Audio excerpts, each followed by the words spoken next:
Assalamualaikum sahabat, bagaimana keadaan kalian hari ini? Kami doakan semoga sehat selalu.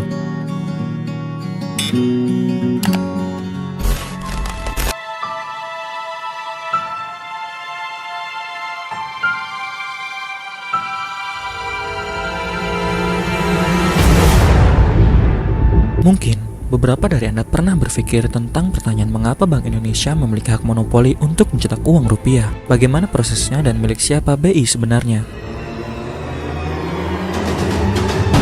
Hal yang perlu Anda ketahui adalah seluruh bank sentral di dunia adalah milik swasta yang diberi hak monopoli untuk mencetak uang.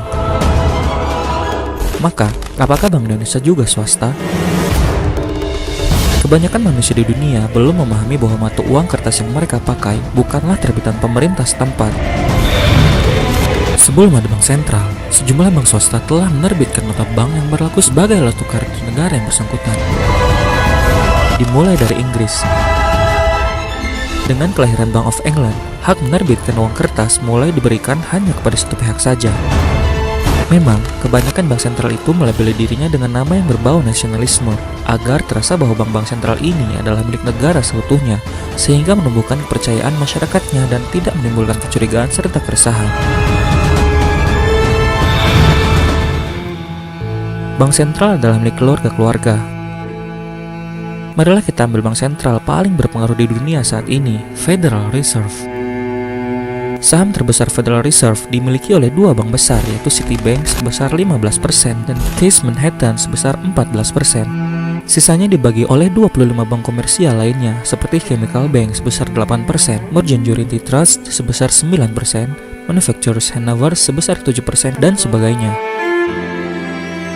Sampai pada tahun 1983, sebanyak 66% dari total saham Federal Reserve ini hanya dikuasai oleh 10 bank komersial saja. Sisanya 44% dibagi oleh 17 bank lainnya. Bank-bank ini kebanyakan dimiliki oleh keluarga-keluarga konglomerat berdarah Yahudi yang akan kami sebutkan nanti. Di samping itu, fakta yang harus Anda tahu adalah bank-bank tadi secara langsung dikontrol oleh London Connection, yaitu Bank of England milik keluarga Rothschild. Bagi Anda yang sudah paham soal sistem finansial global, pasti sudah tahu tentang siapa keluarga Rothschild dan apa hubungannya dengan agenda Zionis di dunia. Tapi pada kesempatan ini, kita tidak akan membahas lebih dalam tentang keluarga Rothschild. Silakan kembali ke video kami yang sempat dihapus oleh sistem YouTube tentang agenda Zionis di Palestina. Kembali berbicara tentang bank, bank-bank sentral di berbagai negara di dunia umumnya berlabel nama yang nasionalis, tapi kepemilikannya adalah privat. Misal seperti Bank of England yang sudah disebutkan sebelumnya, adalah bukan milik rakyat Inggris tetapi milik para bankir swasta yang sejak tahun 1825 sudah berada di bawah kekuasaan keluarga Rothschild. Pengambil alihan oleh keluarga ini terjadi setelah mereka membailout hutang negara saat terjadi krisis di Inggris. Contoh lain seperti Deutsche Bank yang bukan milik rakyat Jerman, akan tetapi dikuasai oleh keluarga Siemens dan Ludwig Bamberger. Begitu pula dengan Shanghai dan Hong Kong Bank, bukan milik warga Hong Kong tetapi berada di bawah kontrol Ernest Cassel. Sama halnya dengan National Bank of Morocco dan National Bank of Egypt yang didirikan dan dikuasai oleh Cassel yang sama. Selanjutnya Imperial Ottoman Bank yang bukan milik rakyat Turki melainkan dikendalikan oleh Pirer bersaudara asal Prancis. Demikian seterusnya. Jadi, bank-bank nasional seperti ini sebenarnya adalah sindikat keuangan internasional, modal antar bangsa yang secara real tidak ada dalam bentuk aset yang nyata, kecuali dalam bentuk angka-angka nominal di atas kertas atau byte yang berkedap-kedip di atas permukaan layar komputer. Hutang-hutang yang diberikan oleh bank sentral kepada pemerintah suatu negara tidak pernah diminta oleh rakyat negara tersebut, tapi dengan sengaja dibuat oleh sistem pemerintahan yang berasaskan sistem demokratis dengan mengatasnamakan hutang negara. Celakanya, para bankir ini adalah orang-orang yang tidak dipilih oleh rakyat, tak punya loyalitas kebangsaan dan juga tidak akuntabel. Akan tetapi, mampu mengendalikan kebijakan paling mendasar suatu negara. Dan setiap kali mereka menciptakan kredit atau hutang, setiap kali itu pula tercipta uang baru dari byte-byte komputer belaka. Jadi, apakah sistem perekonomian ini halal menurut agama Islam? Apakah bank itu sendiri halal? Simak penjelasan berikut.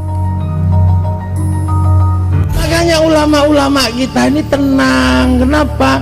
karena berpikir jernih menghadapi persoalan umat. Ngono lho, kiai ora ono sing wani kok kiai terus ngaramno bank ngono. Ora wani padahal ya kiai iki ngerti nek bank iki kabeh ora ono sing halal. Misalnya ngono, mari kita rasmani, kita kuatkan ekonomi Islam, kita tarik uang dari bank kafir, kita masukkan ke bank Islam. Kita kapan ono bank Islam? Rasa kurung tahu eneng ki bank Islam ki. Sing jenenge bank itu seluruhnya nggak ada yang Islam, mereknya tok bank Islam. Jadi merek itu transaksinya pakai nopo? Transaksi seluruh bank di dunia itu pakai yang namanya uang. Dan itu loh. Lah uang itu sopo sing ngawiti ora ono wong Islam niku kawitane ya emas kok. Niku lho. Lah seluruh sistem keuangan di perbankan alat gantinya namanya obligasi. Lah obligasi itu kertas beli kertas. Nanti ono rumusnya barangnya ra ono kok. Nggak ada. Nah itu seluruhnya yang ngatur dulu adalah sebuah sistem perbankan yang ditawarkan baru di dunia. Oleh siapa? Oleh keluarga besar Rothschild Rockefeller yang sekarang menjadi pemilik saham terbesar dari Bank Devisa New York yang mengontrol seluruh sistem perbankan dunia dan berada di Wall Street Amerika. Apakah Gus Mofik mengada-ngada? Tentu tidak. Ini adalah fakta yang terjadi di sekitar Anda. Lalu, Bank Indonesia milik siapa? Kalau bank-bank sentral di negeri-negeri lain adalah milik keluarga tertentu yang tidak memiliki loyalitas kebangsaan, maka siapakah yang memiliki Bank Indonesia? Ini adalah pertanyaan valid yang seharusnya kita ajukan sebagai warga negara Republik Indonesia. Kita tahu, BI memiliki hak monopoli untuk mencetak uang rupiah yang kita gunakan untuk bertransaksi sehari-hari. Namun, apakah Anda pernah tahu siapa sebenarnya pemegang saham Bank Indonesia ini? Bahkan, hingga hari ini, Gubernur BI masih juga enggan untuk membeberkan siapa pemilik saham BI sebenarnya. Untuk itu, marilah kita tengok sejarah asal-muasal Bank Sentral Indonesia ini. Begitu Indonesia dinyatakan merdeka, para pendiri republik ini menetapkan BNI 1946 sebagai bank sentral dan menerbitkan uang kertas pertamanya, yaitu ORI atau Uang Republik Indonesia, dengan standar emas yakni setiap 10 rupiah didukung dengan 2 gram emas. Ini artinya rupiah dijamin dengan 1/5 gram emas per 1 rupiah. Tapi, ketika Insinyur Soekarno dan Dr. Andes Muhammad Hatta menyatakan kemerdekaan Republik Indonesia, pemerintahan kolonial Belanda tidak mengakuinya, apalagi menyerahkan kedaulatan Republik baru ini. Belanda mengajukan beberapa syarat untuk dipenuhi, dengan terus menekan keamanan negara dengan teror-teror militer, yakni beberapa agresi militer mereka. Akhirnya, pada tahun 1949, sejarah menunjukkan kepada mata dunia bahwa terjadilah perundingan yang dinamakan dengan Konferensi Meja Bundar atau KMB. Melalui Konferensi Meja Bundar ini, disepakatilah beberapa kondisi pokok agar Republik Indonesia mendapat pengakuan kemerdekaan dari pihak Belanda. Apa saja kondisi pokok itu? Pertama, penghentian Bank Negara Indonesia atau BNI 46 sebagai Bank Sentral Republik Indonesia yang digantikan oleh The Javas Bank, sebuah perusahaan swasta milik beberapa pedagang Yahudi Belanda yang kemudian berganti nama menjadi Bank Indonesia. Kedua, dengan lahirnya Bank Sentral baru itu, pencetakan Uang Republik Indonesia atau ORI sebagai salah satu wujud kedaulatan Republik Indonesia secara otomatis dihentikan dan digantikan dengan uang rupiah Bank Indonesia sejak tahun 1952. Ketiga, bersamaan dengan itu, utang pemerintah kolonial Hindia Belanda sebesar 4 miliar US dollar kepada para bankir elit waktu itu tentunya diambil alih dan menjadi dosa bawaan Republik baru ini. Kondisi ini berlangsung sampai pertengahan 1965 ketika Bung Karno menyadari cakar dan cengkeraman neokolonialisme yang semakin kuat mencengkeram bangsa muda ini. Maka, pada bulan Agustus 1965, Bung Karno memutuskan untuk menolak kehadiran lebih lama IMF dan Bank Dunia yang menjadi lintah di Indonesia. Bahkan menyatakan kemerdekaan dari PBB. Lebih dalam lagi, Antara tahun 1963 hingga 1965, Presiden Soekarno telah menasionalisasi aset-aset perusahaan-perusahaan Inggris, Malaysia, serta Amerika sebagai kelanjutan dari pengambil alihan aset-aset perusahaan Belanda pada masa 1957 hingga 1958. Tapi, semua tindakan ini harus dibayar mahal oleh Bung Karno. Tindakan politik penyelamatan bangsa Indonesia itu menyebabkan Bung Karno yang adalah pahlawan pendiri bangsa harus menyadari republik ini. Dan itu terjadi pada tahun 1967 dengan naiknya Jenderal Soeharto sebagai Presiden Republik Indonesia kedua. Dengan menyahnya Insinyur Soekarno, neokolonialisme bukan saja kembali, tetapi menjadi semakin kuat. Tindakan pertama Jenderal Soeharto di awal masa jabatannya pada tahun 1967 adalah mengundang kembali IMF dan Bank Dunia, kemudian kembali menundukkan diri sebagai anggota PBB. Pemirsa, perlu diingat, bila PBB sangat erat kaitannya dengan keluarga Rockefeller, pebisnis minyak bumi berdarah Yahudi yang merupakan sosok di balik masuknya sejumlah perusahaan multinasional ke Indonesia, termasuk Freeport. In a brief video introduced by the United Nations Secretary General Boutros Boutros-Ghali, and containing some exceptional footage, the connection between the United Nations, New York City, and the Rockefeller Foundation is clearly drawn. The future of this country and the lives of our children and our children's children are interwoven with the success of the United Nations. In it lies the hope of the people of the world.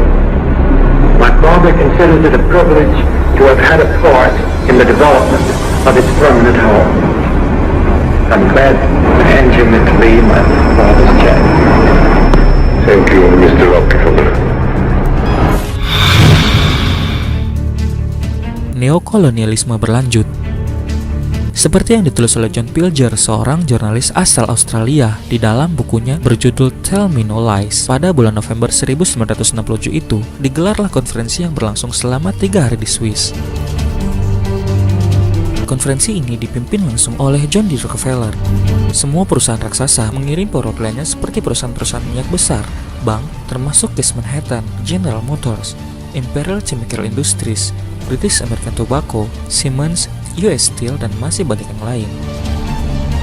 Perusahaan-perusahaan raksasa yang mayoritasnya dimiliki oleh tangan-tangan berdarah Yahudi ini menanti bagi-bagi sumber daya alam dari Presiden baru Indonesia yang dianggap Richard Nixon adalah hadiah terbesar dari Asia Tenggara. Di dalam konferensi itu, ekonomi Indonesia yang pro-Amerika Serikat yang diutus oleh Presiden Soeharto menyetujui pengambil alihan perusahaan dari negara mereka sektor per sektor. Freeport mendapat bagian gunung emas di Papua, Konsorsium Amerika Serikat mendapatkan nikel, dan perusahaan raksasa Alcoa mendapatkan sebagian besar bauksit Indonesia. Tidak hanya itu, perusahaan-perusahaan Amerika, Jepang, dan Prancis mendapat jatah hutan tropis di Sumatera. Di samping itu, berkuasanya Orde Baru di Indonesia juga menjadi alat kepanjangan neokolonialisme melalui pemberian paket bantuan pembangunan. Untuk dapat membangun bangsa-bangsa yang memiliki predikat terbelakang, miskin dan bodoh yang terdefinisi sebagai dunia ketiga itu, disediakanlah paket bantuan oleh IMF dan World Bank yang pada akhirnya menjadi jebakan hutang tersendiri bagi rakyat Indonesia. Mereka juga memberi paket sumbangan untuk mendidik anak bangsa dengan berkuliah di negara mereka, tepatnya mengindoktrinasi anak-anak bangsa ini dengan ilmu ekonomi pembangunan, manajemen pemerintahan, pinjaman lunak, bantuan pembangunan, dan semacamnya. Diajarkanlah kepada mereka ekonomi neoklasik dengan model pembiayaan melalui defisit anggarannya sebagai legitimasi dan pembenaran bagi utang negara yang disulap menjadi proyek-proyek pembangunan dan diwadahi dalam APBN. Semuanya dilabeli dengan nama yang indah seperti kebijakan dan perencanaan publik. Maka, utang luar negeri Indonesia yang hanya 6,3 miliar US dollar di akhir masa Soekarno, yang diantaranya adalah hutang warisan Hindia Belanda sebesar 4 miliar US dollar, ketika masa Orde Baru berakhir pada Desember 1997, membengkak hampir mencapai 1000%, yakni sekitar 54 miliar US dollar. Lebih dari 10 tahun sesudah Presiden Soeharto lengser, hutang luar negeri kita pun semakin tidak terkendali, yakni mencapai lebih dari 150 miliar US dollar. Kita tahu, jatuhnya Jenderal Soeharto adalah akibat krisis moneter yang disebabkan oleh kelakuan para bankir dan spekulan valuta asing. Tetapi, rumus klasik dalam menyelesaikan masalah krisis moneter tidak akan pernah berubah. Ya, harus ada bailout yang artinya pemerintahan atas nama rakyat harus melunasi hutang tersebut. Ironisnya, langkah yang harus diambil adalah dengan cara mengambil hutang baru dari para bankir itu sendiri. Sehingga pada akhirnya, republik yang dikatakan merdeka dari penjajahan ini sepenuhnya dikendalikan oleh para bankir melalui letter of intent seluruh kebijakan pemerintahan RI tanpa terkecuali. Kebijakan bank sentral kita hari ini sepenuhnya hanyalah menuruti semua yang ditetapkan oleh para bankir global. Dua diantaranya yang terkait dengan bank sentral dan kebijakan uang adalah: pertama, mulai dari tahun 1999, Bank Indonesia yang semula adalah Dijavas Bank itu telah lama sekali dilepaskan dari Republik Indonesia. Artinya, Gubernur BI bukan lagi bagian dari Kabinet Republik Indonesia, maka ia tidak lagi harus akuntabel kepada rakyat Indonesia. Kedua, mulai dari tahun 2011, melalui Undang-Undang Mata Uang, Bank Indonesia dilegalisir sebagai pemegang hak monopoli menerbitkan uang kertas Indonesia. Dan bersama dengan ini, dilakukan kriminalisasi atas pemakaian mata uang lain sebagai alat tukar di Republik Indonesia. Namun, tentu saja dengan mengecualikan mata uang para elit dunia, yakni US dollar. Pemirsa, di zaman yang semakin carut-marut oleh tangan-tangan elit penguasa dunia ini, mau tidak mau, kita harus paham dan mengerti bagaimana sejarah keuangan Republik ini. Dan sebagai warga negara yang mengerti, kita memiliki hak asasi dan hak konstitusional untuk mengambil keputusan sendiri. Ingin bertahan pada kepalsuan uang kertas yang termasuk di dalamnya adalah rupiah, atau bersama kita bangun dan songsong kembalinya uang yang hak dalam agama kita, dinar dan dirham. Apa hukum menggunakan uang kertas? Dan apa benar umat Islam lebih baik bermuamalah dengan menggunakan dinar dan dirham? Itu usul dari Perdana Menteri Malaysia Mahathir Mohamad. Kata beliau, kalau Uni Eropa bisa bersatu dengan euro, kita menyebutnya euro, maka kita pun lebih bisa dipersatukan. Karena memang pada zaman Nabi kita menggunakan dinar.